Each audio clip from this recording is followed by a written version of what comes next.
Good evening, and welcome to the Sleepless Library, where we explore powerful ideas and timeless books to help you relax, reflect, and drift into deep, restful sleep.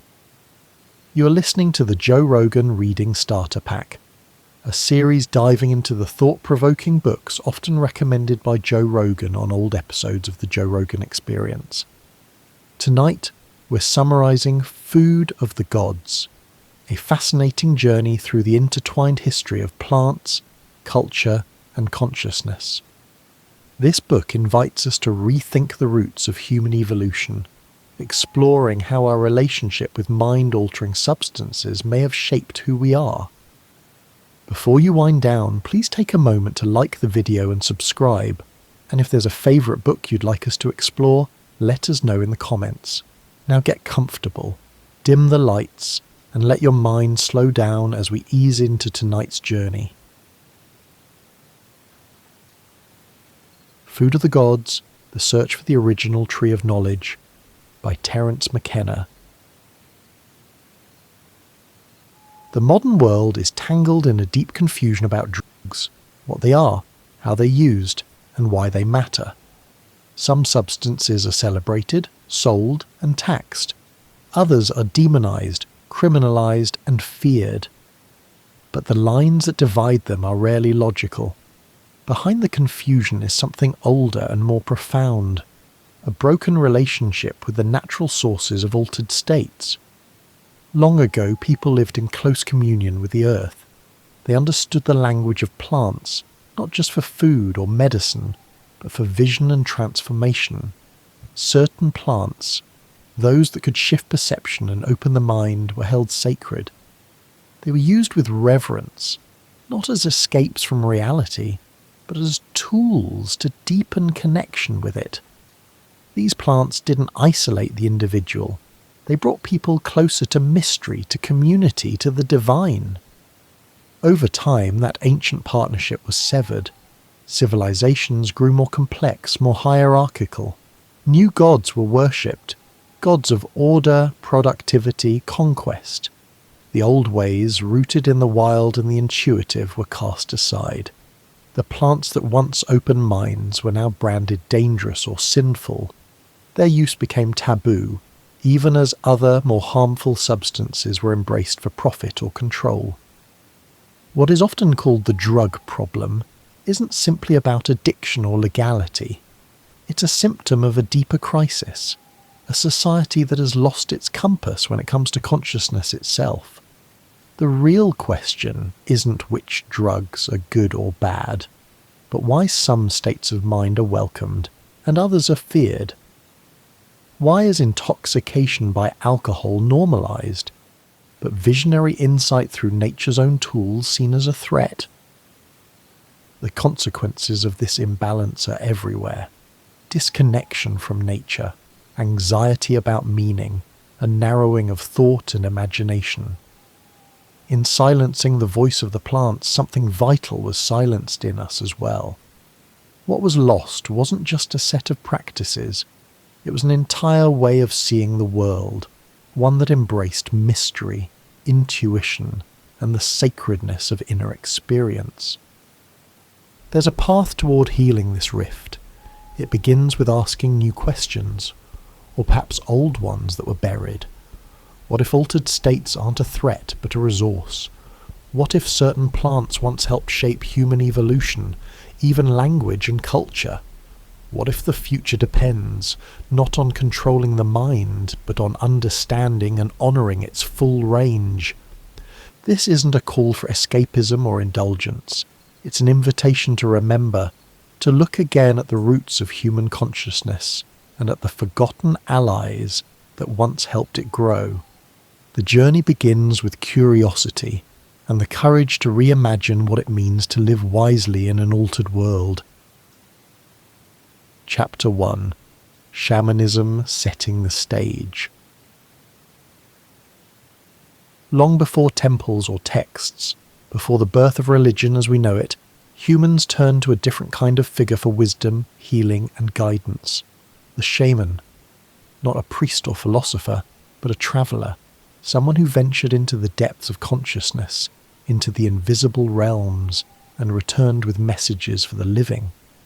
These early visionaries were the first explorers of the inner cosmos, and they held a sacred role at the center of their communities. Their insights came not through belief or doctrine, but through experience, often raw, wild, and profoundly transformative. Shamanism is not bound by a single region or era. It appears across cultures, from the Arctic tundra to the Amazon rainforest. Despite these vast differences in place and time, shamanic traditions share common features. Most striking among them is the pursuit of ecstasy, an altered state that dissolves ordinary boundaries and opens the practitioner to visions, messages, and truths that lie beyond waking consciousness. These states were not accidental or mysterious to those who practiced them. They were cultivated, trained, and trusted. Shamans used many tools: drumming, fasting, isolation, breathwork, but the most direct and dramatic route to the ecstatic was through the use of psychoactive plants. Certain mushrooms, roots, vines, and leaves had the power to propel the mind into mythic realms, where ordinary rules no longer applied, and the world revealed itself in symbols, archetypes, and living intelligence. In many cultures, these plants were considered teachers in their own right, beings with personalities, wisdom, and a kind of guidance encoded in their chemical makeup. To consume them was not merely to get high, but to step into conversation with nature itself. The shaman's role was to listen, to interpret, and to carry that communication back into the everyday world for the good of the community. But what exactly is happening in these altered states? From a modern lens, it's easy to dismiss them as hallucinations or brain chemistry gone awry. Yet for millennia, these experiences were treated as legitimate encounters with other dimensions, realms where healing could happen, where lost souls could be recovered, where the soul of a sick person might be retrieved or a hidden truth revealed. The reality of these journeys wasn't measured by material standards. Their impact was felt in their ability to transform lives. At the heart of this worldview is a radical idea: that reality is not just made of matter, but of meaning. The shaman perceives the world not as a set of fixed objects, but as a living, responsive field shaped by intention, emotion, and language. Words are not just labels, they are tools that shape perception. Songs, chants, and stories are more than cultural artifacts, they are technologies of the sacred. In this sense, language becomes a kind of spell. Reality becomes something fluid, story-like, an unfolding narrative in which humans are participants and co-creators. This idea, echoed in modern theories of linguistic relativity, stands in stark contrast to the rigid, mechanistic worldview inherited from industrial science. It suggests that the deepest truths may not be found in equations, but in metaphor, myth, and direct experience. For the shaman, language isn't just for communication, it's a way of navigating between worlds. When they return from trance, their task is to articulate what they've seen. That articulation, often poetic, symbolic, or musical, is how the unseen becomes seen. In this way, the shaman becomes a kind of proto-poet, a bridge between silence and speech, between the ineffable and the spoken word. This ancient role, once honoured and central, has been largely forgotten or distorted in modern society. Today, the closest equivalents are found in therapists, artists, and fringe healers, but the direct, ecstatic exploration of consciousness has been mostly pathologized or criminalized. Those who do venture into altered states are often marginalized or dismissed, rather than honored for their insight. Yet the need that gave rise to the shaman has never gone away. The hunger for meaning, healing, and connection is still with us, perhaps more than ever. What has changed is the framework. Instead of seeking inner guidance through ritual and plants, many now search through screens, pills, and distractions. The ecstatic experience, once woven into the fabric of communal life, has become a secret longing, hidden beneath the noise of modernity. But the thread is not lost. In the rainforest and desert, in the altars of indigenous peoples and the circles of underground visionaries, the old ways persist. The plant teachers still whisper. The doors of perception still swing open for those willing to ask, to listen, and to journey inward with reverence. The shaman reminds us of what it means to be human, not just to survive, but to seek understanding beyond what is visible, not just to think, but to feel our way into the mystery, and not just to live, but to live in connection with something larger, deeper, and older than memory. Chapter 2: The Magic in Food. What we eat doesn't just nourish us, it shapes us. It affects how we feel, how we think, even how we evolve. Long before science understood the chemical language of plants, humans were learning it directly, through experience, trial, and deep attention. Every bite, every leaf, every root was a question posed to nature. The answers, sometimes, were transformative. Early human history was a long experiment in symbiosis. As omnivores, our ancestors explored every edible and inedible thing in their path, and over time, their relationship with plants became something more than survival. Certain plants began to affect more than the body. They influenced perception, mood, and behavior.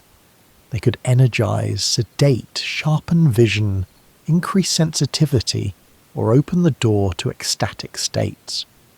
These were not just foods, they were teachers. Even today, this subtle chemistry still shapes our daily experience. A morning cup of coffee is a socially sanctioned stimulant. Alcohol changes mood and inhibition. Sugar, tobacco, spices, all substances that shift our chemistry and behavior in profound ways. In modern culture, these effects are mostly accepted without question. But in the ancient world, they were woven into ritual, medicine, and myth. Some plants affected how humans saw the world. Others changed how humans saw themselves. And in the case of psychoactive plants, the effect was often both at once. These weren't just physiological reactions, they were doorways to a different mode of consciousness. With them came new language, new stories, new gods. It wasn't just humans who noticed. In the animal kingdom, other species also developed relationships with medicinal and psychoactive plants. Chimpanzees, for example, have been observed consuming specific leaves known to have anti-parasitic effects, carefully selecting, folding, and swallowing them whole without chewing. These behaviors suggest a deep, intuitive knowledge, a kind of pharmacological wisdom that predates culture. As early humans transitioned from forest dwellers to savanna foragers, their diet broadened dramatically. New roots, new fruits, new insects, and perhaps most importantly, new fungi. Living in close proximity to grazing animals meant exposure to the mushrooms that grow in their dung, particularly psilocybin-containing varieties. These mushrooms, when encountered, didn't just feed the body, they electrified the mind. Imagine the impact of such a discovery. A hungry forager stumbles upon a mushroom, consumes it, and within an hour the world is alive with light, colour, pattern, and meaning. The boundary between inner and outer dissolves. Emotions surge. Language is no longer a tool, it becomes a dance, a force. The experience is strange, profound, and unforgettable. It demands a story. Over time, such plants would not only be remembered, they would be revered. Used intentionally, they became central to ritual and social bonding. Ingesting mushrooms together likely enhanced empathy, loosened boundaries, and reinforced a sense of unity. This was more than a high. It was a collective experience of awe, mystery, and belonging. It shaped identity. As the human brain evolved, it did so in tandem with this expanding chemical environment. diet wasn't just fueling larger brains, it was influencing the very nature of thought. Hallucinogenic compounds, acting on serotonin receptors, enhance pattern recognition, symbolic thinking, and the capacity for abstraction. Language, art, religion, all may have found their roots in these altered states. This wasn't merely about intoxication. In small doses, psychoactive plants like psilocybin likely improved survival. Enhanced visual acuity could make for better hunting. Heightened alertness meant earlier detection of predators. Increased sexual arousal could drive reproduction. And the boundary-dissolving effects fostered trust, cooperation, and social cohesion. These weren't side effects, they were evolutionary tools. But the relationship was not one-sided. Just as plants influenced human development, humans in turn influence the spread and survival of these plants. This is the essence of symbiosis, mutual benefit. As certain plants became more valued, they were carried, cultivated, and protected. Over time, the fate of plant and person became intertwined. The modern tendency to separate food from drug, nourishment from ecstasy, is a cultural artifact. In early societies there was no such rigid distinction. A plant could be both sacred and edible, both medicine and sacrament. Its meaning came from its effect, and that effect could range from subtle to sublime. Even today, traces of this ancient understanding persist. The social rituals surrounding wine or coffee echo the communal ceremonies of older times. Our craving for spice, flavour, and stimulation is not just about taste. It's about experience. Food, in the deeper sense, is still magic. The question then is not whether diet has shaped who we are. It has. The question is whether we remember what that means. Whether we still see the act of eating as a relationship, a conversation with the living world. Whether we honour the plants that opened our minds and changed our story. To forget this is to forget part of what made us human. To remember it is to begin to heal a broken connection with nature, with mystery, with the intelligence that still speaks through the leaves, roots, seeds, and fungi all around us. Chapter 3. The Search for the Original Tree of Knowledge. There's a story buried deep in human memory, a story about a plant, a garden, and a fall. Versions of it appear across cultures and religions, most famously in the tale of Eden and the forbidden fruit. It speaks to something primal, the moment when humans stepped out of nature's flow and into something else, self-awareness, culture, perhaps even exile. But what was the fruit that changed everything? And why has it been so carefully veiled in symbolism? The search for the original tree of knowledge isn't just a theological puzzle. It's a question about how humans became what we are. Somewhere in our distant past, a moment occurred, a leap in cognition, in language, in imagination. Suddenly, the species that once merely survived began to think symbolically, to speak in metaphor, to wonder about the stars. Something shifted. The question is, what sparked it? Rather than chalking this change up to a mysterious cognitive mutation or divine intervention, one possibility lies right beneath our feet, in the soil, among the spores. Certain mushrooms, especially psilocybin-containing varieties, could have played a direct role in this evolutionary awakening. These fungi, appearing in the dung of large herbivores, would have been encountered regularly by early human foragers. Consuming them didn't just affect the brain temporarily. They may have reshaped it over generations. Psilocybin doesn't just produce hallucinations, it enhances sensory perception, especially vision. It sharpens edges, deepens colours, makes movement easier to detect. In small doses, this would have made early humans better hunters. But the mushroom's effects go deeper. It increases neural connectivity. It shifts patterns of thought. It can dissolve the ego, spark profound insight, and foster feelings of unity with others and the natural world. For early humans, these weren't recreational effects, they were revelations. The mushroom opened doors in the mind that may have previously been closed. It inspired sound and rhythm, leading to early music. It encouraged cooperation and empathy, strengthening tribal bonds. It stimulated curiosity and reverence, planting the seeds of religion and ritual. It gave rise to language, not just as a tool for warning or instruction, but as a means of storytelling, of weaving meaning into experience. In a literal sense, this was the fruit of knowledge, a food that transformed perception and consciousness. And like the myths suggest, its impact was double-edged. With expanded awareness came a new kind of selfhood. To eat of the tree was to see the world not only as it is, but as it could be.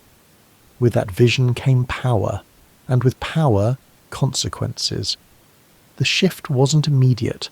Over thousands of years, humans moved from a symbiotic relationship with the land to one of control, from foraging to farming, from partnership to domination. The use of psychoactive plants diminished, especially as societies became more hierarchical and rigid. As temples replaced open sky and priests replaced shamans, the old ways were pushed underground or forgotten entirely. Yet echoes remained, myths of paradise lost, story of sacred plants guarded by serpents, gods, or punishments. In some traditions, the divine food confers wisdom or immortality. In others, it brings exile. But the core idea stays the same. There was once a substance, a plant, that brought knowledge, and with it, a profound transformation. It's possible that this mythic memory is rooted not in fantasy, but in ancient experience. That the mushroom, or something very much like it, played a role in shaping not just stories but minds. That the tree of knowledge wasn't metaphor but mycelium. If so, then the loss of that relationship wasn't just agricultural or political. It was spiritual. A sacred alliance with nature was broken. The intelligence once accessed through the mushroom was replaced with doctrine. Ecstatic vision gave way to orthodoxy. The fruit that opened the mind was recast as dangerous, sinful, even satanic. This shift isn't just history, it still affects how we live today. Modern society fears altered states. It criminalizes the very substances that once fostered our development. It replaces sacred experience with synthetic distraction.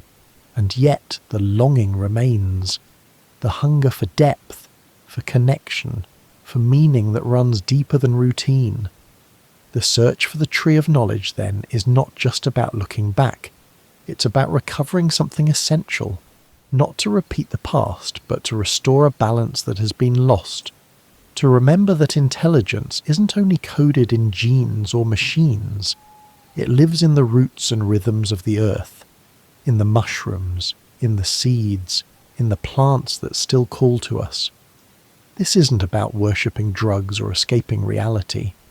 It's about reopening a dialogue with the natural world, one that recognizes the mind as part of a greater ecosystem, a mind shaped not only by survival, but by awe, by moments of beauty, wonder, and transformation.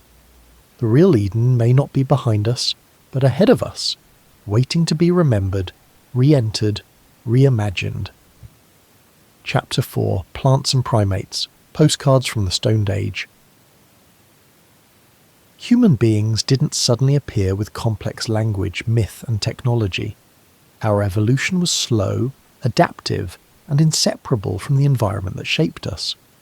To understand where the human mind comes from, it helps to look closely at our nearest relatives, primates, and to imagine the long arc that led from forest to consciousness. That arc wasn't just biological, it was deeply chemical, ecological, and, perhaps surprisingly psychedelic. Our primate ancestors were primarily forest dwellers, sustained by fruit, leaves, and occasional protein sources.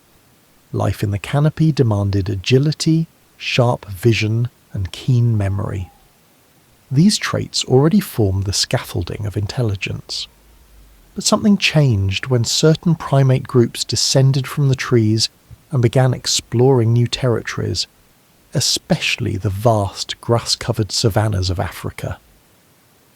In this new environment, diet changed dramatically, and so did consciousness.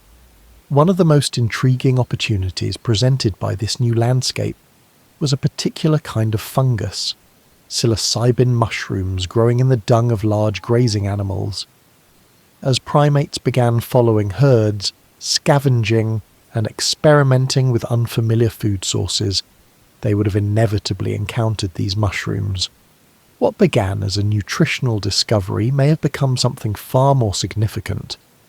Unlike ordinary food, psilocybin mushrooms affect the brain in striking ways. Even in low doses, they enhance visual acuity, sharpening edges, increasing contrast, and improving the detection of motion.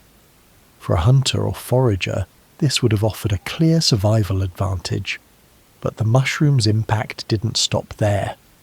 At slightly higher doses, psilocybin begins to open up the emotional and social realms. It fosters empathy, sensitivity to tone and gesture, and a sense of collective identity.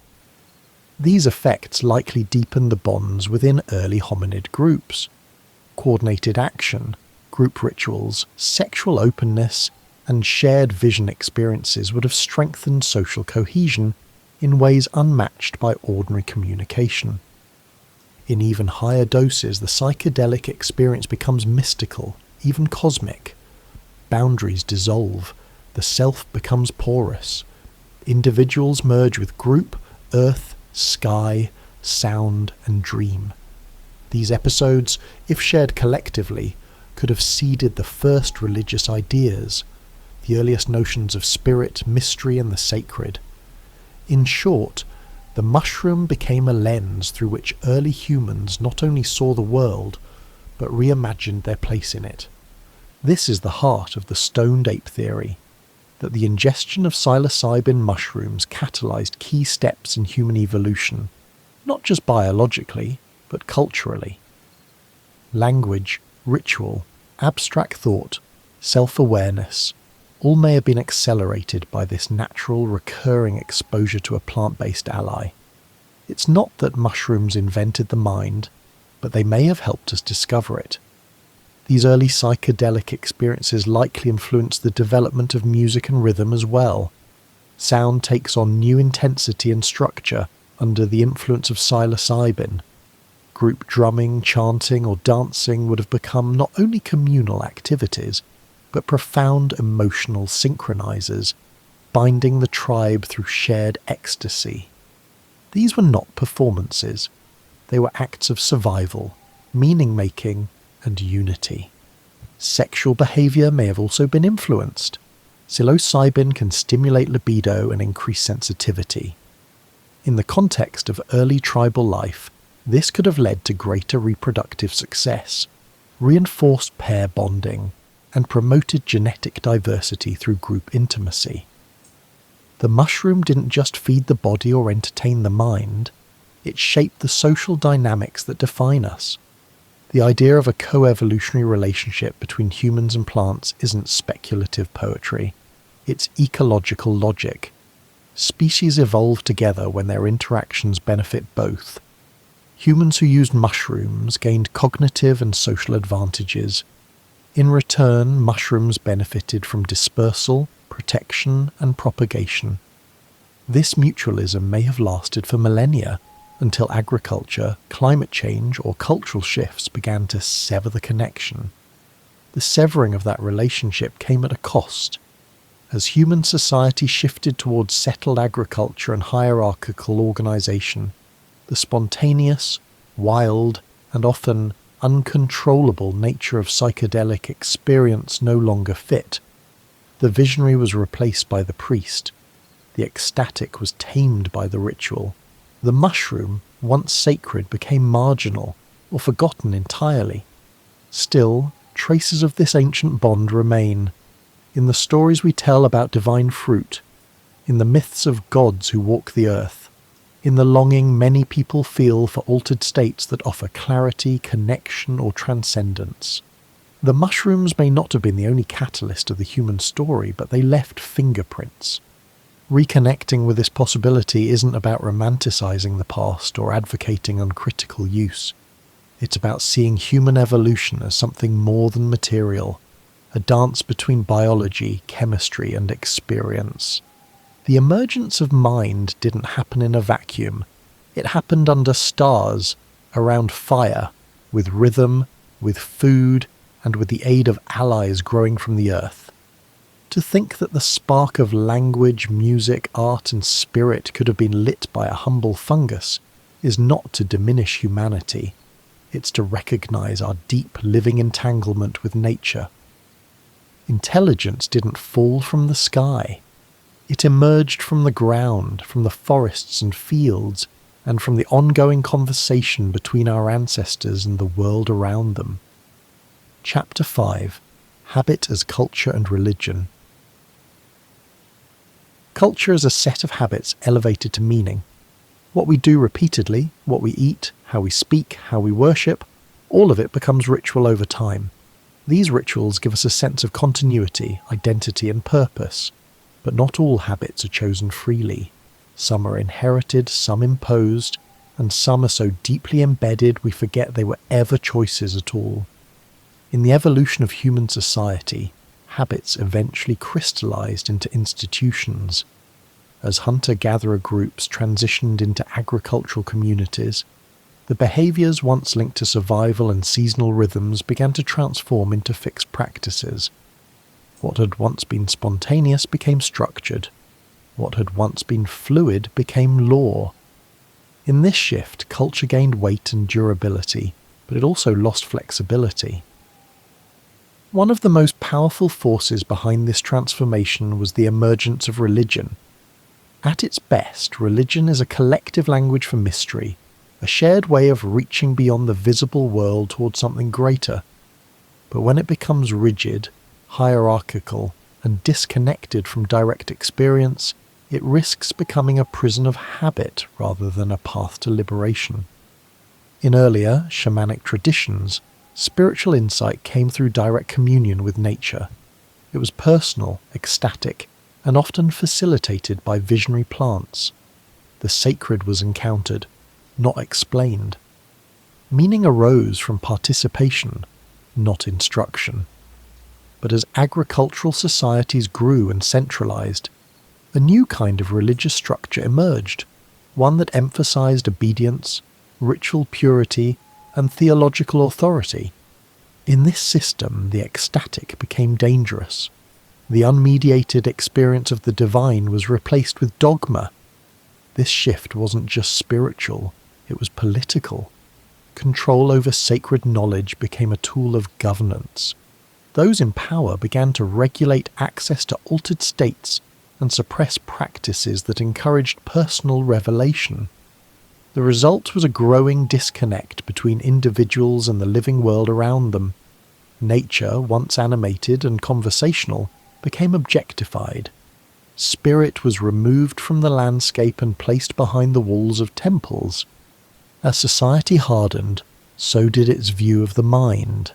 Instead of being seen as a flexible, creative organ capable of transformation, the mind came to be treated as a container for doctrine. Habits of thought replaced inquiry, repetition replaced discovery, and perhaps most importantly, substances that once opened the mind were demonized or banned. The sacred mushroom, once a portal to cosmic understanding, became a threat to order. This didn't happen all at once, and it wasn't universal. In some cultures, the ancient plant traditions persisted, hidden, protected, or woven into syncretic religious systems. But in the dominant currents of Western civilization, there was a slow march away from direct experience and toward abstraction. Words became more important than wonder. theology eclipsed vision. Ironically, many of the same societies that rejected psychedelic plants embraced other mind-altering substances with open arms. Alcohol, for example, became not only accepted but revered, used in religious rituals, social ceremonies, and daily life. Its effects, which dull perception and promote conformity, were in many ways more compatible with hierarchical social structures than the unpredictable revelations of psychedelics. This selective embrace of certain substances and rejection of others reveals a deeper pattern, the desire to manage consciousness in ways that reinforce social norms. Habits of mind are easier to control when they remain within familiar sanctioned boundaries. But once consciousness begins to question itself, once it steps outside the expected grooves, those in power often respond with fear or repression.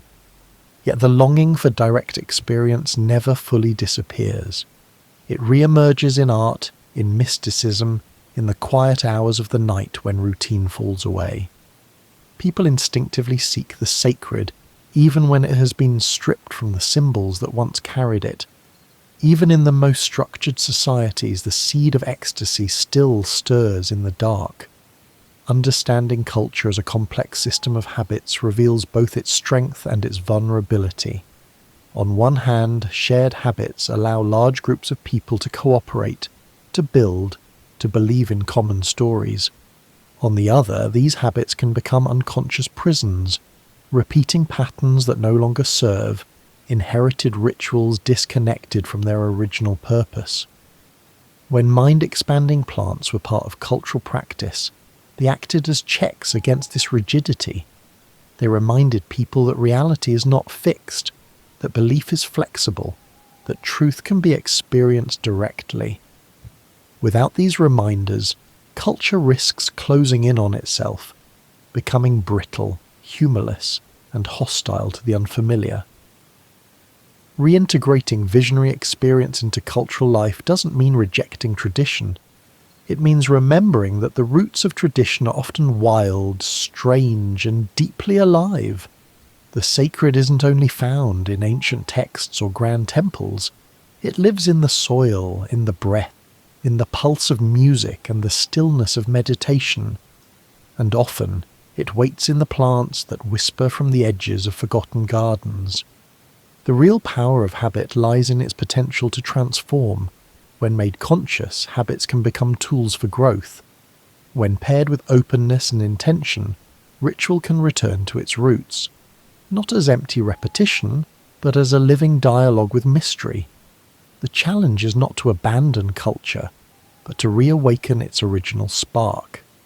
The desire to know, to feel, to remember what it means to be fully, ecstatically human. Chapter 6. The High Plains of Eden. In the deep past, there may have been a time and place, a kind of golden ecological moment, where the elements of human life came together in a rare balance. Picture a landscape of grasslands dotted with acacia trees, roaming herds of animals and scattered bands of early humans living close to the earth. This was not the chaotic, harsh survivalism often imagined in prehistory. Instead, it may have been a period of profound connection between humans, the land, and the living intelligence of plants. This ecosystem, likely in eastern Africa, offered not only abundant food, but also access to a powerful set of chemical companions. Among the most important were the psilocybin-containing mushrooms that thrived in the dung of grazing animals. These mushrooms were more than incidental. They may have been central to the lives, minds, and myths of early humans. Their presence, and the altered states they induced, created the conditions for a culture shaped by ecstasy, insight, and communal unity. In this environment, consciousness itself was evolving in direct relationship with nature. People didn't see themselves as separate from the world, but as a part of its unfolding story. The use of psychoactive mushrooms likely played a crucial role in shaping this perspective. Under their influence, individuals experienced the world as alive, interconnected, and saturated with meaning. These experiences weren't occasional. They were woven into ritual, initiation, and celebration. The mushrooms didn't just feed the body or entertain the mind, they taught.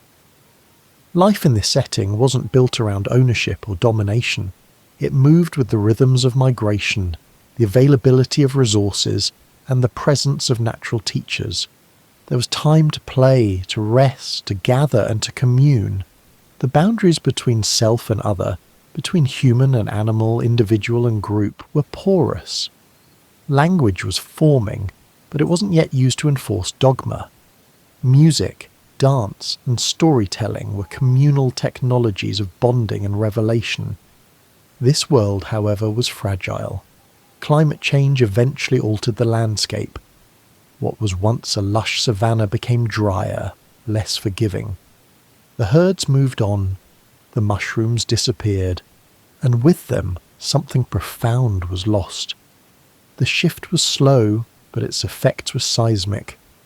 As access to these mind-opening plants diminished, the culture began to change. Ecstasy gave way to anxiety. Cooperation faded, and control became the organizing principle. With the rise of agriculture, the human relationship to nature took a sharp turn. Instead of being a partner in a living system, nature became something to dominate, to fence, to till. The diversity of wild plants was replaced by the monotony of domesticated crops. Diet narrowed.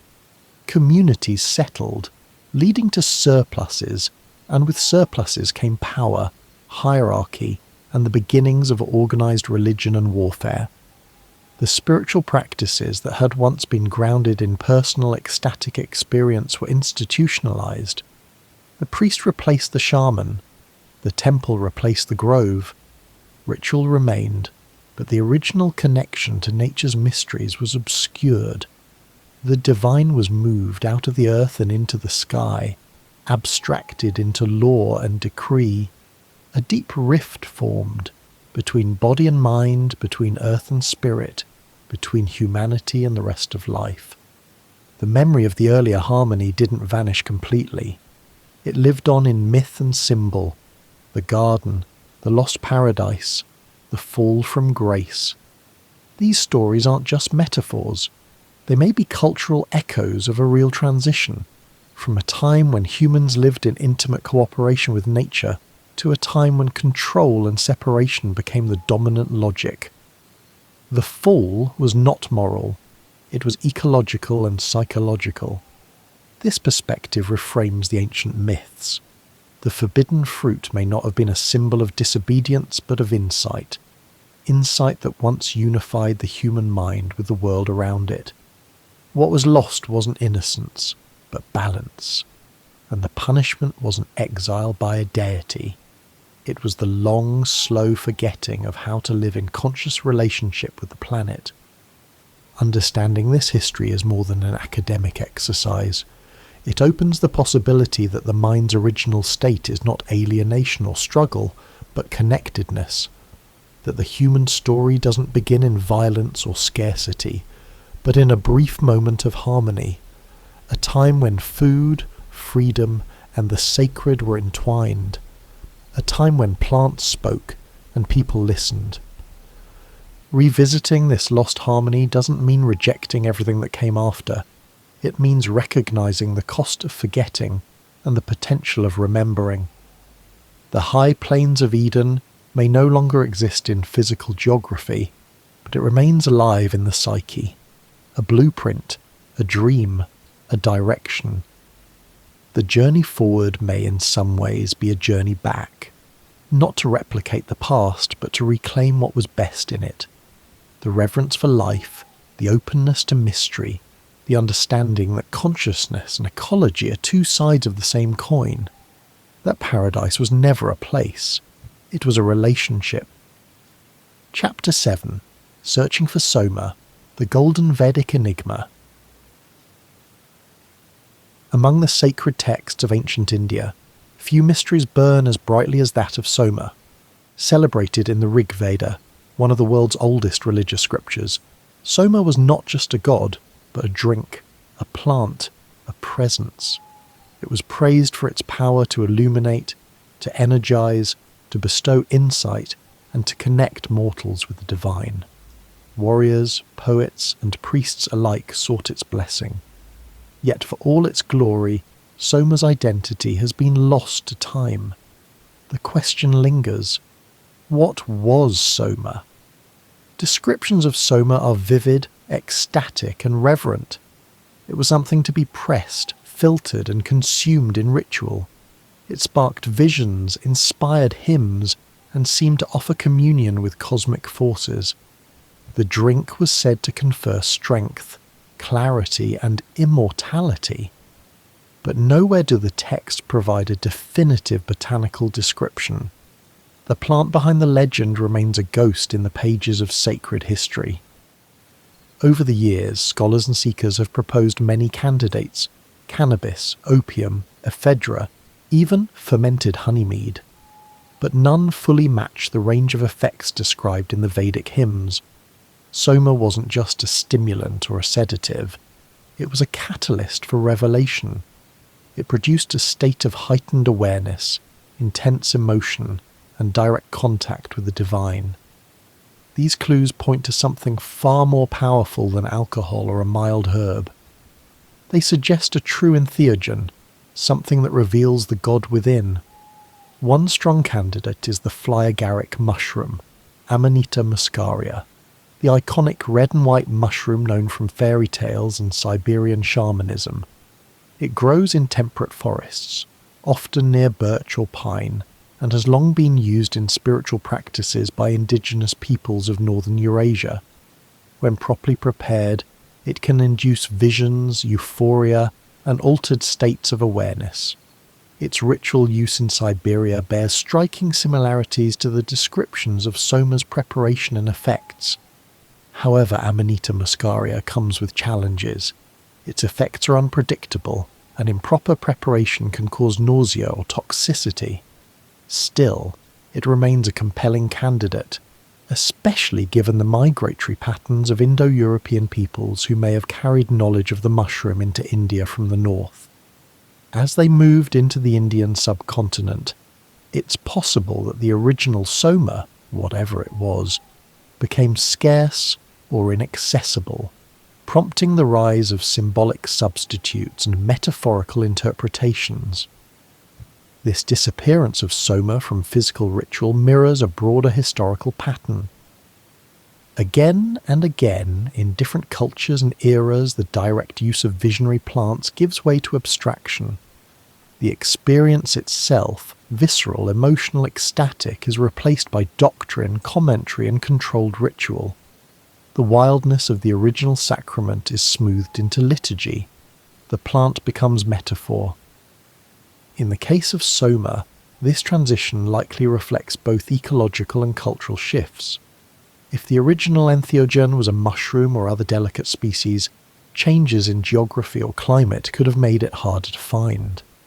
As centralized religious systems emerged, spontaneous and individual encounters with the divine were often viewed as threats to orthodoxy.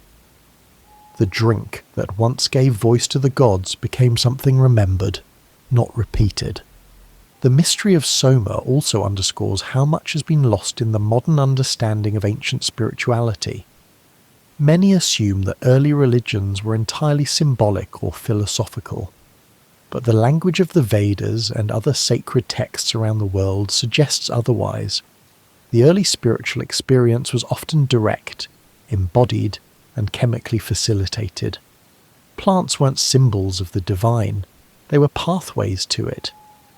The reverence for Soma in the Vedic tradition reflects a time when altered consciousness was seen not as an escape, but as a source of truth.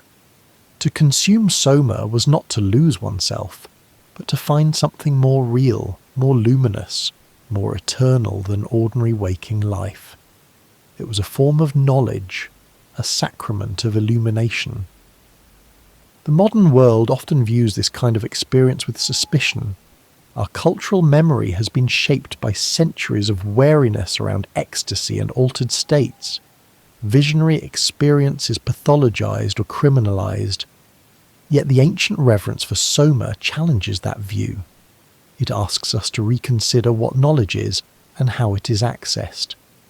To search for soma is not only a botanical quest, it is a philosophical and spiritual one. It invites a re-examination of the relationship between nature and the sacred, between chemistry and revelation. It reminds us that the divine may not always be found in texts or temples, but in the living world, in the roots, the leaves, the spores that still carry ancient wisdom. And perhaps the deeper mystery is not what soma was, but why it was forgotten. Why have cultures repeatedly hidden, suppressed, or lost the keys to expanded consciousness? What does it say about the forces that shape society, and what they fear? The golden drink of the gods may be gone from ritual, but its echo remains, in myth, in poetry, in longing. It remains a symbol not only of what once was, but of what could be again, a reconnection with the visionary roots of human spirituality, a remembering of the sacred conversation between plants and people. Chapter 8. Twilight in Eden, Minoan Crete and the Eleusinian Mystery. As human civilization moved out of the Paleolithic and into the age of cities and kings, the ecstatic relationship between humans and nature began to shift. Yet it did not disappear. In certain places the ancient harmony persisted, not as wild, nomadic ritual, but as refined mystery. One of the most compelling of these cultural holdouts was Minoan Crete, an island civilization that flourished in the Bronze Age and left behind traces of a worldview radically different from the dominator systems that would later define classical history. Minoan culture radiated something unique.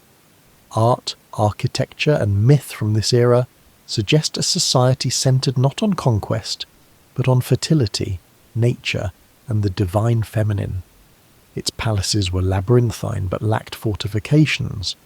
Frescoes depicted flowers, dolphins, and dancing figures, not war or subjugation. Women appeared prominently in religious life, often shown in positions of reverence or power. It was a society in tune with rhythm, ritual, and beauty, an echo perhaps of a pre-agricultural worldview still alive in memory and practice. At the heart of Minoan spirituality was the goddess, a symbol of the living earth, renewal, and the cycles of time. Unlike the distant sky gods of later patriarchal systems, this deity was immanent. She lived in the body, the seasons, the plants. Her rites may have included ecstatic dance, music, and the use of psychoactive substances, rituals designed to dissolve boundaries and bring participants into direct communion with the sacred. This thread of mystery extended from Crete to mainland Greece, where it was woven into the rites of Demeter and Persephone at Eleusis. The Eleusinian mysteries became one of the most revered spiritual practices in the ancient world, enduring for nearly 2,000 years.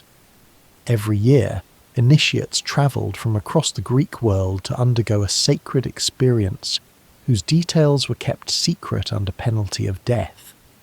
What happened in the innermost part of the ritual was never fully recorded, and yet ancient writers described it as a revelation, a transformation, an encounter with the eternal.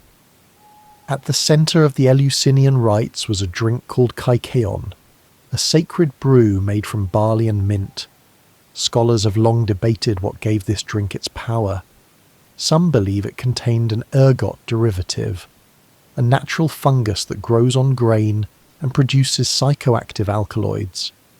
Properly prepared, this compound could induce vivid visions, ego dissolution, and profound emotional insight. In a controlled, sacred setting, such an experience would not be terrifying. It would be transcendent. For initiates, the journey to Eleusis was more than pilgrimage. It was a return to something essential. The experience was designed to confront death, not with fear, but with understanding, to taste the drink, witness the mystery, and emerge with the knowledge that life and death were part of a larger cycle. The rites offered not belief, but experience. Not dogma, but direct contact with the divine. The fact that this tradition endured for centuries speaks to its power. It bridged the personal and the cosmic, the individual and the communal. Unlike many other ancient religions, it did not demand obedience to a rigid theology. Instead, it created a space for transformation, guided by myth, grounded in ritual, and potentially enhanced by visionary chemistry. But like so many ecstatic traditions, the mysteries of Eleusis eventually fell. As the Roman Empire turned toward monotheism and Christian orthodoxy, such pagan rites were increasingly seen as threats. The sacred drink was outlawed, the temples were closed, the experiential path to the divine was replaced by doctrine and hierarchy, and with that, another bridge to the ancient plant-human partnership was lost. What makes both Minoan Crete and Eleusis so important is that they represent a transitional moment, one where the old and new coexisted. They show what it looks like when a culture retains its roots in ecstasy, nature, and feminine wisdom, even as it builds complex cities and develops sophisticated technologies. They offer a vision of civilization that need not sever its connection to the living world. This vision challenges the modern narrative that progress requires control, that science must replace mystery, and that the sacred must be confined to metaphor. It reminds us that entire societies once honoured altered states, not as madness, but as medicine. That spiritual insight was once not only accepted, but expected, and that these practices were not the domain of the few, but the birthright of all. The twilight that fell over Crete and Eleusis is not the end of the story. Their memory lingers, not just in texts and ruins, but in the longing many people still feel, for connection, for meaning, for a sacred encounter not mediated by institutions or ideologies, for a return not to the past, but to the possibility of living in harmony with the rhythms of nature and the depths of the mind. To remember these mysteries is to remember that there was once a way of being, refined, embodied, ecstatic, that honoured both the earth and the spirit, and it suggests that such a way may yet be possible again if we are willing to drink from the deeper wells of memory and imagination. Chapter 9: Alcohol and the Alchemy of Spirit. In the long story of humanity's relationship with mind-altering substances, alcohol occupies a strange and central role. It is one of the oldest, most widely used intoxicants in human history, accepted, legal, even celebrated in most cultures, and yet its effects are among the most destructive. Unlike visionary plants that tend to foster introspection, empathy, or awe, alcohol flattens awareness, blunts perception, and can lead to aggression, addiction, and despair. So why did it become the dominant sacrament of Western civilization? The answer begins with fermentation. Once early agricultural societies began growing grains and fruits in abundance, the accidental discovery of fermentation was almost inevitable. Sugars left to sit in the right conditions would naturally convert to alcohol. The results were immediate and noticeable: euphoria, lowered inhibition, a temporary escape from the pressures of life. It didn't take long for these effects to be ritualized, commodified, and absorbed into cultural identity. But alcohol is not a subtle teacher. It doesn't unveil hidden layers of thought or draw the user inward. It numbs. It reduces complexity. It quiets the inner voice, not to illuminate it, but to silence it. For societies transitioning from ecstatic, nature-based spirituality to more controlled and hierarchical systems, this quality had a particular appeal. Alcohol became a social tool, a lubricant for order, not a doorway to chaos. In this sense, alcohol supported the emerging dominator model of culture. Unlike psychedelics, which tend to dissolve boundaries and challenge assumptions, alcohol promotes conformity. It reinforces group behaviour, provides temporary emotional release, but leaves deeper structures intact. It is the intoxicant of empires, armies, and industrial societies. Its widespread use reflects not just taste, but ideology. This becomes even more apparent when alcohol is contrasted with the sacred plants it replaced. Visionary substances like psilocybin mushrooms or ayahuasca often produce experiences that question power, reconnect the user with nature, or evoke spiritual insight. They are unpredictable, personal, and transformative. They demand preparation, intention, and respect. In many traditional cultures, they were used in carefully guided ceremonies, with shamans or elders acting as facilitators. Alcohol, by contrast, requires no ritual. It's available, casual, and culturally ingrained. It dulls sensitivity rather than heightens it.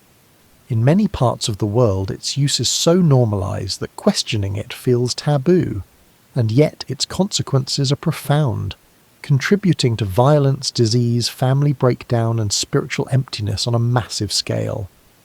In ancient alchemical traditions, alcohol held a different symbolic role. Alchemists understood it as a volatile, transformative force, a spirit that could purify or destroy depending on how it was used. Distillation itself was seen as a metaphor for spiritual refinement.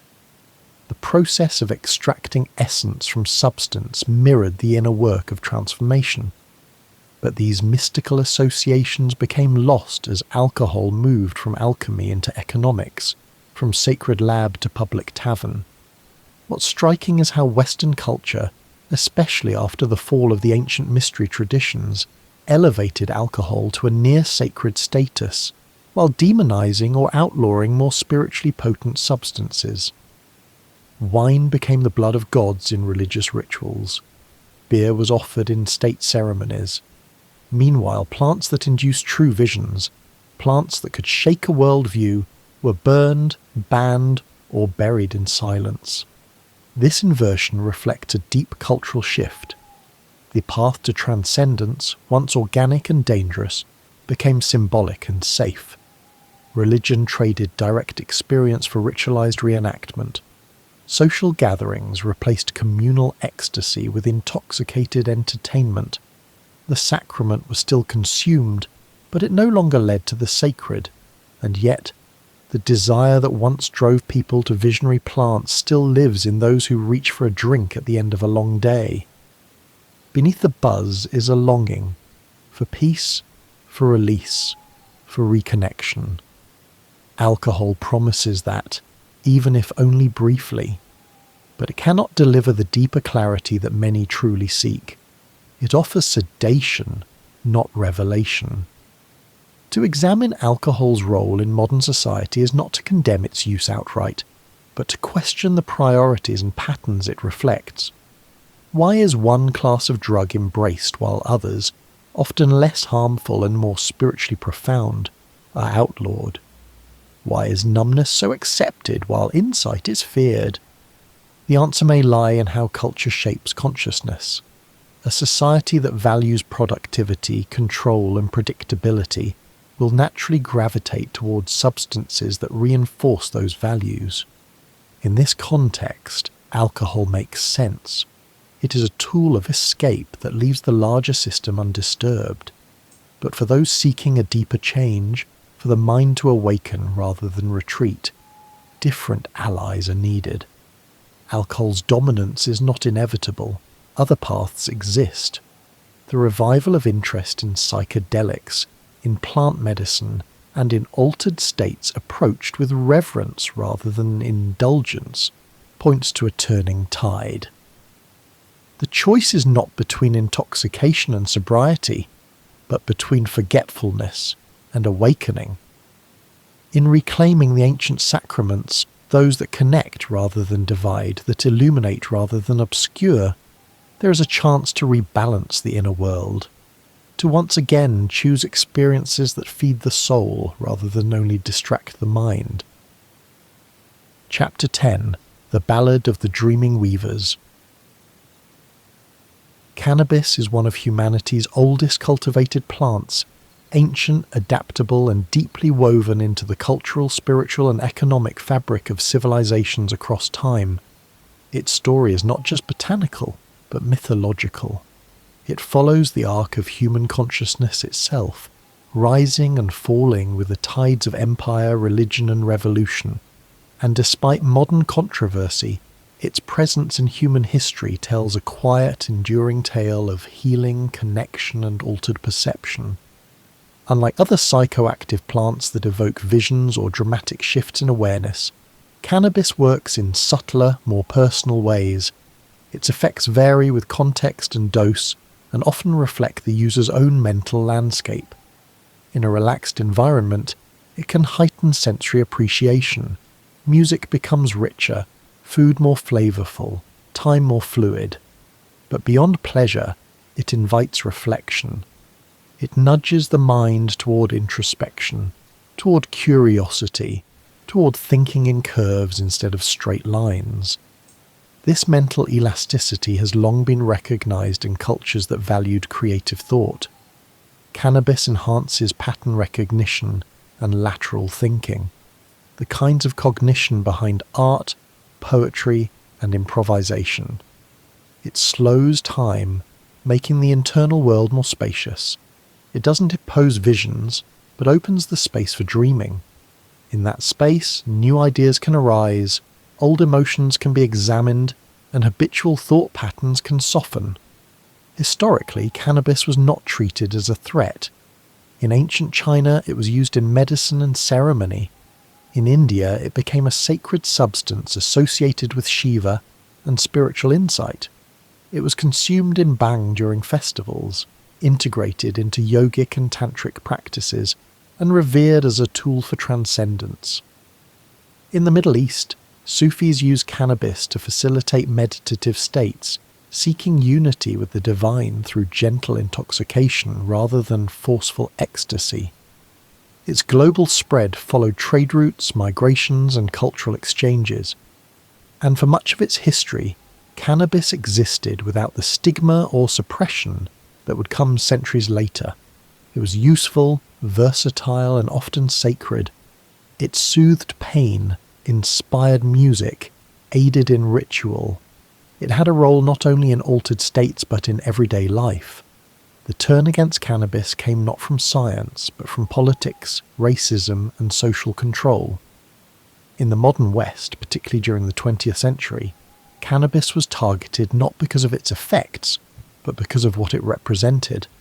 It was associated with marginalized groups, immigrants, artists, the poor, and the rebellious. Its use was a symbol of nonconformity, and in a society increasingly driven by rigid norms and industrial logic, that nonconformity was seen as dangerous. The criminalization of cannabis was, in many ways, a cultural choice. Other, more damaging substances like alcohol and tobacco remained legal and even celebrated. But cannabis, with its tendency to slow people down, to make them think rather than obey, to question rather than consume, had to be cast out. It was framed not as a tool but as a threat. Propaganda replaced understanding, laws replaced ritual. Yet the plant endured. Quietly, it continued to grow in gardens, in basements, in borderlands, and with it grew a counterculture, one that resisted the mechanized rhythms of modern life. Cannabis became a symbol not only of altered consciousness, but of resistance, of simplicity, of returning to something older and more human. It was the dreaming weed in an age of waking frenzy. The resurgence of interest in cannabis today is not just about legality or medicine, it's about meaning. People are remembering what this plant has offered across time: calm in chaos, softness in rigidity, space in the mind where something new can take root. It's not a cure-all or a panacea, but it is a mirror, one that shows the user not just the world, but how they relate to it. In the right context, cannabis can be a spiritual ally. It encourages stillness and observation. It allows one to step outside the tight loops of productivity and control. It makes the present moment more vivid, more layered. It doesn't demand action, but awareness. And in that awareness, transformation becomes possible, not through force, but through presence. The plant's gentle nature also invites a more feminine approach to altered states, one that values receptivity over conquest, listening over assertion. It doesn't overwhelm, it whispers. And in a world often defined by noise, that whisper can be revolutionary. Cannabis also reminds us that not all mind-altering substances need to be dramatic to be meaningful. Sometimes it's the subtle shift, the softened edge, the longer breath, the widened gaze, that creates space for insight. It doesn't replace deeper psychedelic work, but it complements it. It's a plant of integration, of daily magic, of coming home to the senses. Its re-emergence in the modern world may signal more than just a change in policy. It may mark a change in values, a return to the inner world, a turning away from speed, conquest and consumption, a remembering of something slower, gentler, more sustainable. The dreaming weavers, the users, growers, artists and seekers who have carried cannabis through dark times, have kept alive a tradition older than prohibition, older than empire, a tradition that values awareness over achievement and presence over power. Chapter 11. Complacencies of the peignoir, sugar, coffee, tea and chocolate. Some of the most influential and habit-forming substances in human history don't come with visions, revelations or mystic insight. They don't radically shift consciousness or unlock hidden realms. Instead, they comfort, stimulate, and soothe. Sugar, coffee, tea, and chocolate, these seemingly gentle compounds, have reshaped cultures, fueled empires, and quietly infiltrated the global psyche. Their power lies not in revelation, but in reinforcement. Not in shaking the soul, but in easing it. These substances are central to daily life across the world. They are gifts, rituals, indulgences, and often crutches. While they don't typically alter consciousness in the dramatic ways that psychedelics do, their influence on behavior, commerce, and history is profound. They belong to a class of substances that McKenna refers to as drugs of commerce. Substances that subtly condition patterns of thought and emotion, often in service of systems of production, consumption, and control. Sugar may be the most insidious of the bunch. It has no psychoactive sparkle, yet its effect on the body and brain is potent. It spikes energy, then crashes it. It comforts and rewards. Its addictive qualities are well documented, yet its presence in food is almost ubiquitous. Historically, sugar's journey from rare luxury to global staple is deeply tied to colonialism and exploitation. The sugar trade fueled slavery, shaped economies, and carved out entire civilizations. And yet, despite its bloody legacy, it has been wrapped in innocence, associated with childhood, sweetness, and celebration. What's most striking about sugar is its capacity to create dependence without awakening. It offers energy, but no vision. It satisfies a craving, but provides no depth. In this way, it exemplifies a pattern seen across modern culture, the replacement of profound experience with surface-level gratification. Coffee and tea tell a similar story, though their effects are sharper. These caffeinated drinks stimulate the central nervous system, increase alertness, and promote productivity. It's no coincidence that both became deeply embedded in the rise of industrial society. Coffee houses were once hubs of intellectual and political activity, but the beverage itself aligned perfectly with the needs of capitalism, keeping workers awake, alert, and engaged in repetitive tasks. In cultures that prioritize output, caffeine is king. It energizes without introspection. It sharpens without deepening. It is a drug that fits neatly into the rhythms of 9-to-5 life. While not inherently negative, its widespread use reflects a broader truth. Modern culture tends to reward states of mind that serve economic systems, even if they limit emotional or spiritual depth. Chocolate, perhaps the most emotionally charged of the four, walks a line between stimulant and comfort food. Derived from the cacao bean, its original uses were sacred. Among the Aztecs and Mayans, cacao was a revered substance, used in ceremony and believed to connect people with the divine. But when brought to Europe, it was sweetened, diluted, and commercialized. The sacred became the snack. Today, chocolate is often linked with love, indulgence, and emotional balm, but rarely with the mystery it once carried. All four of these substances are celebrated, normalized, and integrated into the social fabric. They are part of rituals, from morning routines to romantic gestures, and are often gendered in their associations. Tea for calm, coffee for work, chocolate for comfort, sugar for reward. These patterns subtly reinforce emotional roles and expectations, especially around comfort, compliance, and consumption. What unites them is their compatibility with the status quo. They alter consciousness, but only slightly, and always in ways that support existing structures. They are, in a sense, acceptable drugs, mild, manageable, and profitable. Unlike psychedelics, which often provoke questioning, creativity, or spiritual insight, these substances encourage focus, satisfaction, and routine. They make people more efficient, not more aware. This isn't to say they are inherently harmful. Used with awareness and intention, sugar, caffeine, and chocolate can be enjoyed as part of a balanced life. The issue is less with the substances themselves than with how they're embedded in culture, how they serve as replacements for deeper nourishment, and how their effects are rarely questioned.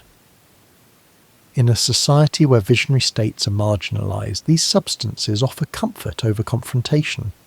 They smooth the edges, they keep people moving, they create cycles of craving and satisfaction that mimic emotional fulfillment. But they do not reveal, they do not challenge, they do not teach. Their ubiquity reflects a kind of complacency, a willingness to trade transformation for comfort, awakening for stimulation, depth for surface. And while they may not destabilize the mind like stronger substances, they shape behavior in subtle, persistent ways.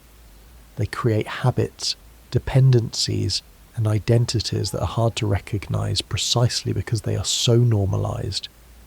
The deeper question isn't whether sugar or coffee are bad. It's what their dominance tells us about our values. Why do we elevate certain substances while banning others? Why are mild stimulants embraced, while the plants that expand consciousness remain taboo? What does it say about the kind of mind modern culture prefers and the kind it fears? By examining these ordinary substances with new eyes, a hidden architecture of cultural conditioning begins to emerge. It's not about guilt or purity, but awareness.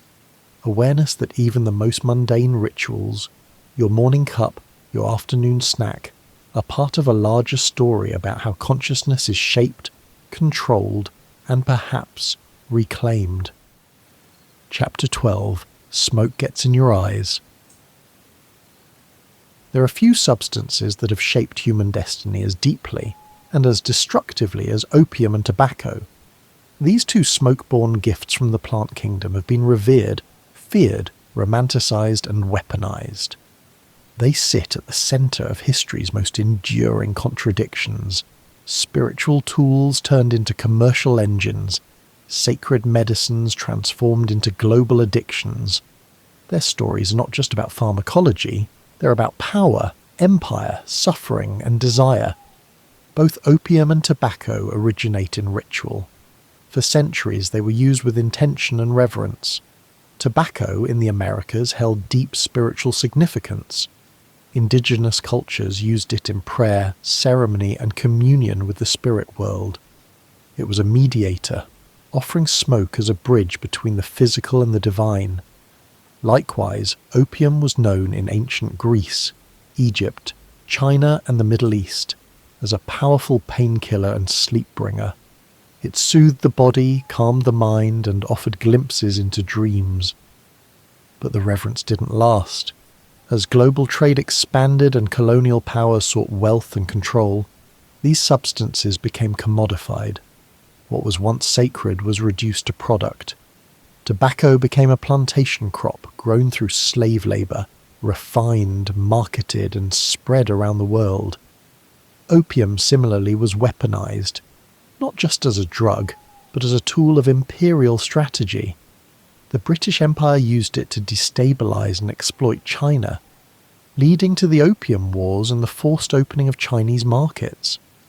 The scale of damage was staggering. Millions became dependent.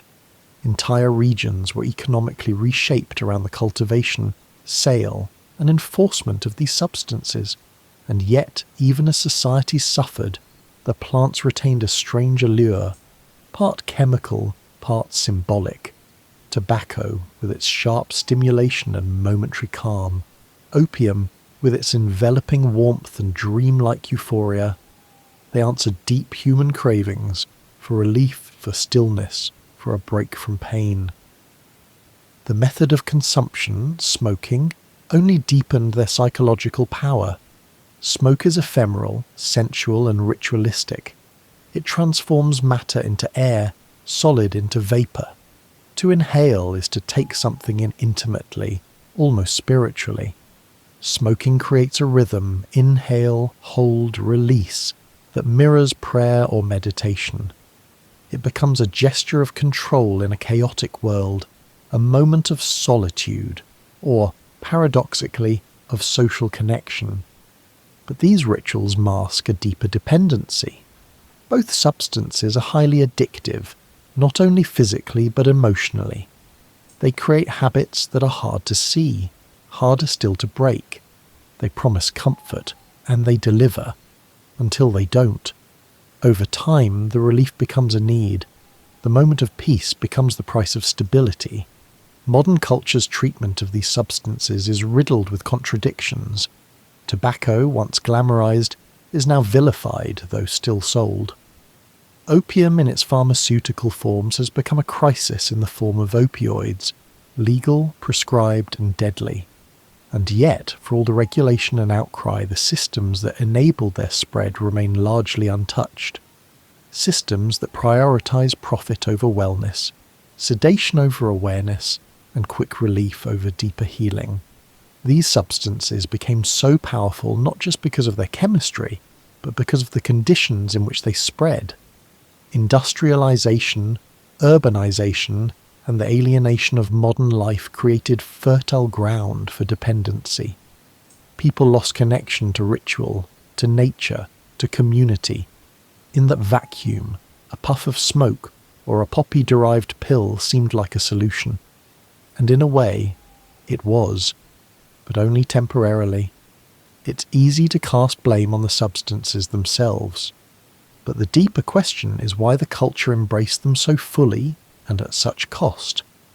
Why were these particular plants pulled out of their original context and pushed onto the global stage?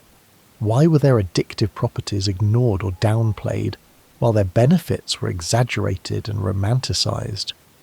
The answer lies in what they offer to systems of control. Opium and tobacco don't inspire rebellion. They don't provoke difficult questions or dissolve social boundaries. They quiet, they pacify, they offer retreat without confrontation. And in a world increasingly oriented around efficiency and order, such effects were not only tolerated, they were welcomed. Yet the legacy of these plants is not solely negative. They were once used with respect in ceremonial spaces as tools for healing and insight.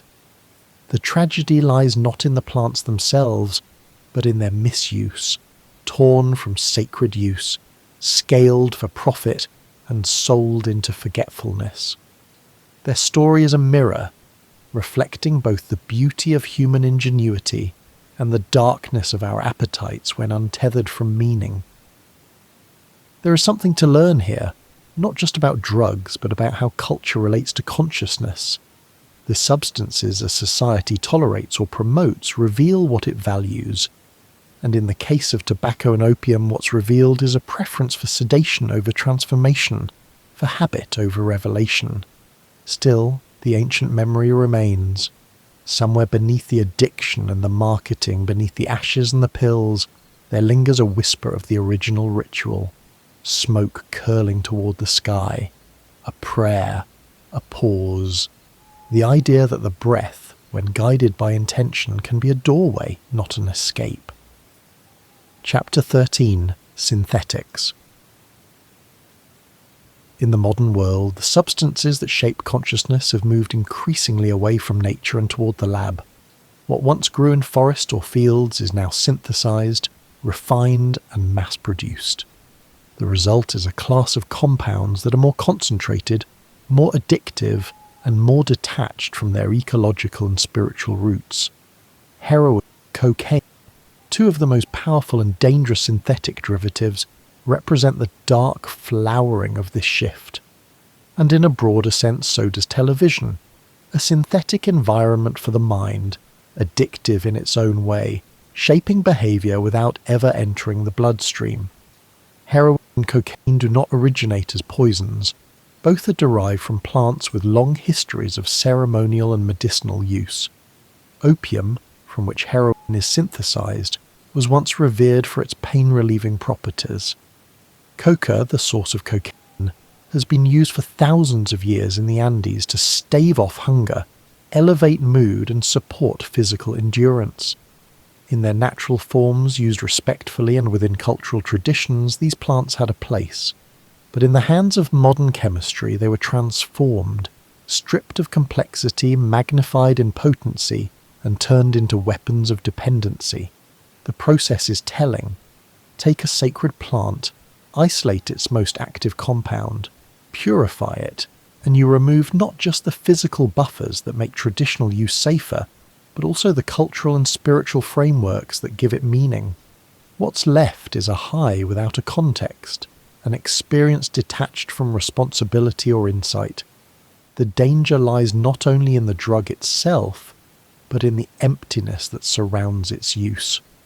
Heroin, in particular, is a substance that seduces through comfort. It replaces pain with warmth, tension with ease. It doesn't ask questions, it erases them. But the comfort comes at a price. Tolerance builds, cravings deepen, and the user's world narrows. It is a drug of surrender, not in the sacred sense, but in the numbing, disempowering sense of forgetting. Heroin addiction is not a hunger for experience, but a flight from it. Cocaine, by contrast, energizes. It amplifies confidence, drive, and focus, qualities prized in the competitive atmosphere of industrial and post-industrial society. But like heroin, it demands more and more while delivering less and less. Its euphoric edge quickly dulls into compulsion, its initial clarity giving way to paranoia, sleeplessness, and emotional burnout. Both drugs mimic certain aspects of natural states: rest, energy, bliss, but without the grounding that nature or ritual provides. Behind their rise is a story not only of chemistry, but of alienation. In societies where people feel disconnected from nature, from community, and from purpose, the appeal of synthetic highs becomes stronger. These substances fill a void, not because they offer true meaning, but because they momentarily obscure its absence. In this landscape, even non-chemical tools can function as powerful drugs. Television, though not ingested, acts on the mind in similar ways. It bypasses the critical faculties, floods the senses with novelty, and creates a passive, receptive state. It doesn't demand reflection. It substitutes a curated reality. The result is a kind of mental sedation, attention hijacked, time blurred, the will gently eroded. Like heroin and cocaine, television offers escape, but its effects are more insidious because they're normalized. Hours slip by, and what remains? A fog of distraction, a narrowing of attention, a reinforcement of consumer values and shallow narratives. And unlike psychedelic substances, which often confront the user with deep questions or overwhelming beauty, television soothes. It encourages watching, not wondering, consumption, not contemplation. The analogy may seem extreme, but the similarities are real. Both synthetics and media act as filters, shaping how people relate to time, emotion, and selfhood. Both can become compulsive. Both create dependency, not through chemistry alone, but through the psychological environments they foster. And both, in the modern context, are largely accepted, even celebrated, despite their numbing effects. What ties heroin, coke, television together is the pattern of synthetic substitution, the replacement of natural, embodied, culturally rich experiences with stripped-down, intensified imitations. They give the form of ecstasy without the soul of it. They promise transformation but deliver repetition. They turn inward exploration into external consumption. And yet these substances and technologies didn't arise in a vacuum. They reflect the values and voids of the culture that produced them. A world that denies meaningful rites of passage, communal rituals, and access to sacred plants will inevitably breed other ways of altering consciousness, ways that are more dangerous, less meaningful, and easier to sell. This is not just a critique of chemistry or technology. It's a call to awareness, to ask, what are the consequences of synthetic living? How do we choose the tools that shape our minds? And can we distinguish between experiences that liberate and those that sedate? The answer is not to reject all modern innovations, but to approach them with discernment, to remember that true insight, true ecstasy, arises not from amplification alone, but from context, care, and connection. That the mind does not thrive on stimulation, it thrives on meaning. Heroin and coke show what happens when the sacred is stripped down to a molecule.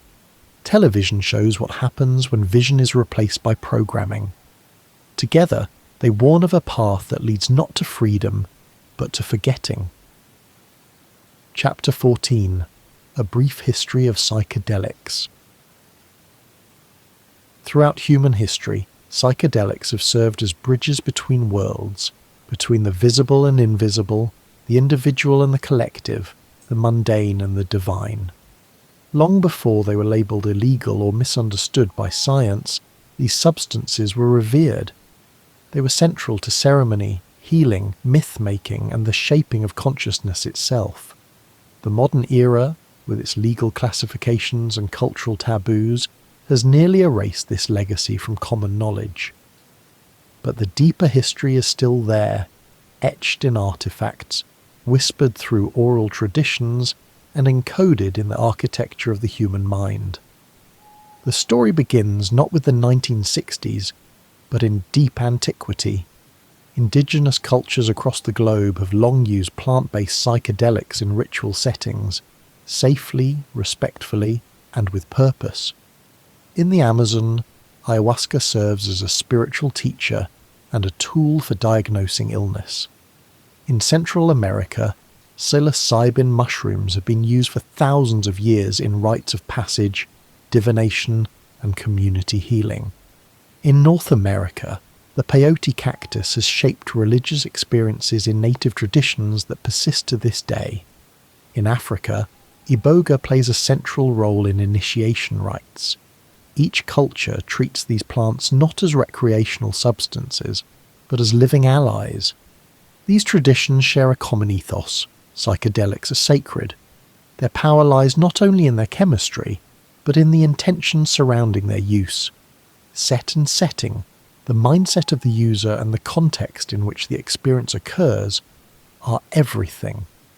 With proper guidance and preparation, these substances can lead to profound insight, emotional release, and a sense of reunion with the cosmos. Without that care, they can be disorienting or even dangerous. In the West, this understanding was nearly lost. During the rise of industrial civilization and monotheistic religion, visionary plants were systematically erased or suppressed. The ancient mushroom cults, the Eleusinian mysteries, the sacramental brews of shamanic Europe, all faded under the weight of orthodoxy and control. Ecstasy, once sacred, became a threat. But the memory stirred again in the 20th century. With the accidental discovery of LSD by Albert Hofmann in 1943, the West re-encountered a molecule capable of producing intense altered states. What followed was a brief but explosive renaissance. In the 1950s and early 60s, psychedelics were studied seriously in psychiatric and therapeutic contexts. They were used to treat addiction, depression, and anxiety, and they opened new avenues of inquiry into the nature of consciousness. Simultaneously, the cultural imagination was sparked. Thinkers, artists, and seekers saw in psychedelics a tool for personal and societal transformation. The counterculture of the 1960s embraced these substances not only as personal experiences, but as political acts, a way to question authority, break free from conformity, and explore the boundaries of the self. But the cultural explosion also brought chaos. As psychedelics spilled into mainstream consciousness, they were often used carelessly, without preparation or respect. The backlash was swift. Governments, unsettled by the growing resistance to traditional structures, moved to criminalize these substances. LSD and other psychedelics were made illegal. Scientific research was halted. The tools of transformation were cast into the shadows. The irony is sharp. At the very moment when psychedelics began to reveal their therapeutic potential and inspire a generation of thinkers, they were demonized. The narrative shifted from spiritual awakening to mental breakdown, from sacred tool to dangerous drug. But beneath the surface, the knowledge persisted. Underground therapists, indigenous communities, and independent researchers kept the flame alive. Today, that flame is growing again. Psychedelics are undergoing a quiet resurgence. Clinical trials are demonstrating their efficacy in treating trauma, depression, and end-of-life anxiety. Scientific institutions are rediscovering what shamans have known for millennia, that these substances, when used with respect and structure, can be powerful catalysts for healing and insight. But the question remains, how will modern culture integrate this knowledge? Will psychedelics be absorbed into a medical model, controlled and depersonalized? Or can they inspire a broader transformation in how consciousness, healing, and spirituality are understood? The real promise of psychedelics is not in their novelty, but in their ability to reconnect us with ancient truths. They remind us that the mind is vast, that reality is flexible, and that deep within us lies a longing not for escape, but for wholeness. They do not provide easy answers. They open doors. What we do on the other side of those doors depends on the wisdom we bring with us. In a world dominated by synthetic experiences and surface-level stimulation, psychedelics offer a return to something primal and profound. They are reminders that nature still speaks, that the earth still offers medicine, and that within each person is a spark that seeks to know itself, not through distraction, but through vision. The history of psychedelics is not just a story about substances, it's a story about memory, repression, and reawakening. It's about what happens when the sacred is buried, and what becomes possible when it is remembered. Chapter 15. Anticipating the Archaic Paradise. The journey through human consciousness, its evolution, its crises, and its intoxicants, ultimately points toward a possibility that lies ahead, not behind. It's not about returning to the past in a literal sense, but about remembering and reintegrating what was lost, a way of being that is cooperative, ecological, and infused with mystery. The archaic paradise isn't a fantasy of prehistory. It's a vision for the future, grounded in ancient wisdom and catalyzed by the tools of transformation that still surround us. Modern civilization has brought extraordinary achievements. Technology, science, and communication have expanded what's possible. But alongside these gains, something essential has been forgotten. Our culture often operates on principles of control, competition, and disconnection. We extract, we isolate, we dominate. In this framework, nature becomes a resource, the body becomes a machine, and consciousness becomes a problem to manage rather than a gift to explore. The archaic mind saw things differently. It perceived nature as alive, relationships as sacred, and the psyche as a landscape to be navigated, not repressed. In that earlier model of reality, the world was not a dead mechanism. It was a field of signs, symbols, and intelligence. Language was magical. Ritual was real. Psychedelic experience wasn't escapism. It was a way to recalibrate, to listen, to remember. Reclaiming this perspective doesn't mean abandoning science or reason. It means widening the lens. It means acknowledging that the rational mind, while powerful, is not the whole story. That intuition, feeling, and non-ordinary states of consciousness have their own legitimacy and their own truths to offer. The tools for this reawakening already exist. They've always existed. Psychedelic plants, in particular, offer a direct experience of what this alternate reality feels like, not as dogma, but as encounter. Under their influence, the world comes alive again. Patterns emerge, emotions clarify. The boundary between self and other softens, and, perhaps most importantly, the sense of isolation that haunts modern life dissolves into a larger belonging. But such experiences alone are not enough. They must be integrated into culture. This means more than legal reform or clinical trials.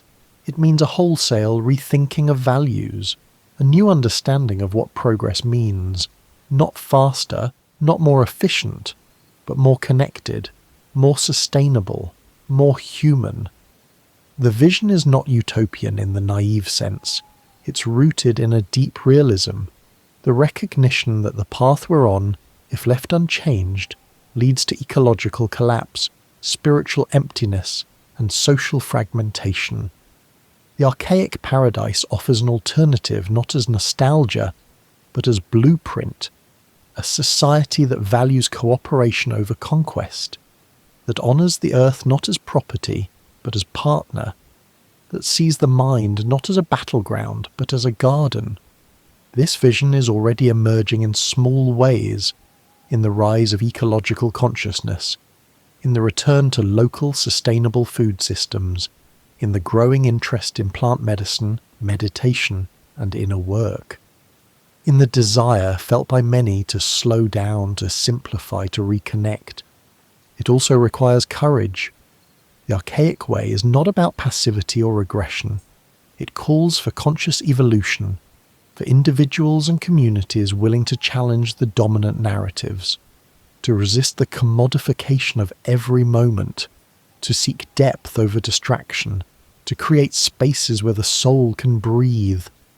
Language will play a central role in this shift, not only in how we speak, but in how we imagine. The stories we tell about nature, about ourselves, about what matters, must change. New myths must be written, or rather, old ones must be remembered and reinterpreted for the times we live in. Psychedelics can assist in this rewriting. They show us that what we take for granted is not fixed, that time, identity, and even reality are more malleable than we assume. They reveal that healing is possible, not just individually but collectively, that the dream of paradise is not gone, only hidden. The archaic paradise isn't a place to escape to.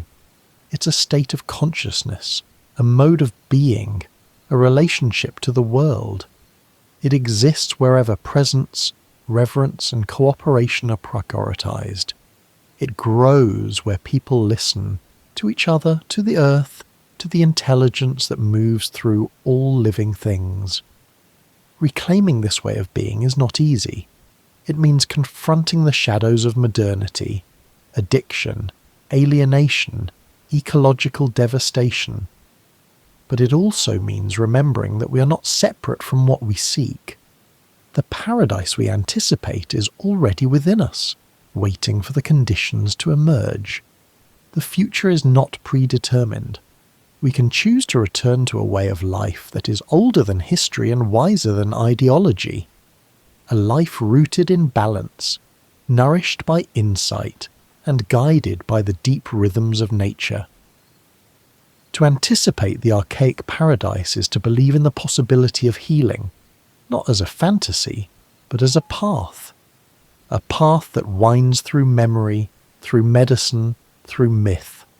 A path that leads us back, not to the past, but to the wholeness we never truly lost. Epilogue: looking outward and inward to a sea of stars. At the end of a long arc through plants, culture, chemistry, and consciousness, one truth remains clear. The future of the human mind is not just a matter of biology or technology, it's a matter of choice.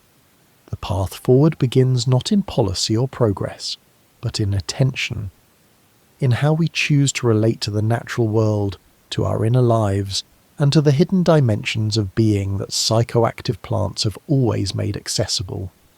Modern culture often encourages people to look outward, to measure success, to master nature, to move faster. But there is also a call to look inward, to remember the interior dimension of life, the rich, complex terrain of thought, feeling, and imagination. Psychedelic experience, when approached with care and intention, offers a direct route to that inner world. It strips away the noise, the routines, the illusions, and places us face to face with mystery, both cosmic and personal. This is not about escapism. It's about deepening our sense of presence. Looking inward doesn't mean turning away from the world. It means preparing to meet it with clearer vision and deeper compassion. Psychedelics, in this sense, are not tools of withdrawal, but of awakening. They reveal patterns, tensions, truths that were hidden by habit. They make space for reflection, for realignment, and for wonder. And yet they are not enough on their own. A chemical can open the door, but it cannot walk the path. Integration matters. Support matters. So does the surrounding culture. When these experiences are held in respect, they can heal and guide. When they are trivialized or exploited, they lose their power and can even cause harm. The mind is not a closed system. It is porous, influenced by food, emotion, media, relationships, and story. In this context, psychedelics are a reminder that the boundaries we assume between self and other, mind and world, life and death, are often illusions. There is a deeper unity beneath the surface, a network of connection that links all living things from fungi to galaxies, a sea of stars both outward and inward. The challenge now is to build a world that honours this unity, a world where altered states are not feared, but respected, where the sacred is not confined to temples, but recognised in forests, breath, dreams, and shared silence. A world where the intelligence of plants is seen as part of the intelligence of life itself. This future is not fantasy. It is already being felt in the revival of indigenous knowledge, in the cautious re-emergence of psychedelic therapy, in the growing recognition that mental health cannot be separated from ecological, social, and spiritual health.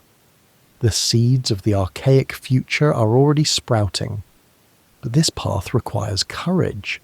It asks people to let go of rigid thinking, to question inherited beliefs, to make space for the unknown. It requires humility, to admit that the modern world, for all its power, has often ignored or silenced the wisdom of the natural world. It means facing the damage done, not just to ecosystems, but to consciousness itself.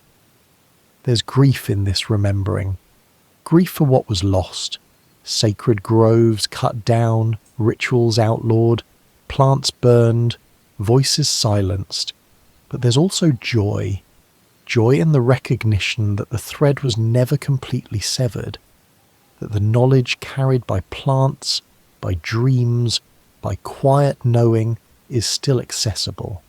It has waited patiently. The epilogue is not a conclusion. It's an invitation to think differently, feel more deeply, and live more consciously. To see the choices we make, not just about drugs, but about values, relationships, and attention, as part of a larger story. A story that began when our ancestors first reached for a mushroom, or a vine, or a leaf, and found something more than food, something sacred. Looking outward to the stars has always inspired awe, but looking inward reveals another kind of universe, one equally vast, equally mysterious, and at the intersection of the two lies the future of human consciousness. Whether we move toward greater connection or deeper fragmentation depends not on technology, but on awareness, on whether we choose to treat the mind as a machine to be optimized or as a garden to be tended, whether we see nature as a backdrop for human drama or as the living matrix that makes all life and all thought possible. In the sea of stars, both within and without, there are many paths, but the ones that matter most are those that bring us closer to wholeness, to each other, to the earth, and to the ancient, still unfolding mystery of what it means to be human. Thank you for joining us tonight at the Sleepless Library. We hope these quiet thoughts helped you drift a little closer to rest. Sleep well,